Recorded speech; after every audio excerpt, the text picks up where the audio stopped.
Hi everyone! Ako nga pala si Liz and welcome po sa aking daily vlog as buhay nanay ko dito sa Hawaii.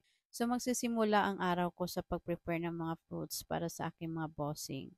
Then saka ako magluluto ng for breakfast namin. Actually, brunch na nga. For today's breakfast namin ay gagawa lang ako ng apple toast. So naglagay ako ng butter sa pan and honey and then sinunod ko na yung apple at saka cinnamon powder. So while nakasalang yan ay maghuhugas naman ako ng bote nila.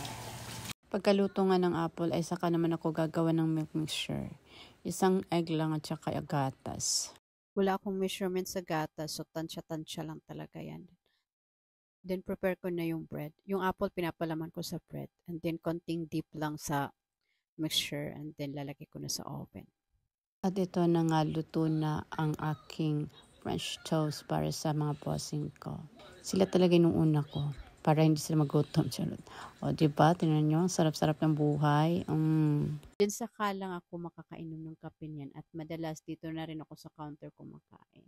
So, after ko makakain ng breakfast, ito naman ang gagawin ko. Konting ayos-ayos lang, ligpit dito, ligpit doon, ng mga kalat nila. Yung anakis ko, sunod ng sunod kay mama niya. Tapos ilalagay ko naman sa washer itong mga maduduming damit ng mga bata. Ewan ko kung ako lang, hinihiwalay ko talaga yung damit nila sa damit namin. So while nakasalang yan, magpapacuum naman ako ng sahig namin dito. Kasi ang gaspang na mga crumbs ng mga pagkain nila.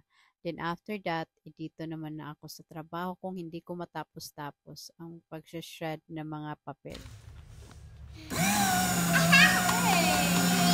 Nang mapagod na nga ito si Gia ay pinatulog ko na. And then makakaligo na ako. So yun lang, tapos na, bye-bye.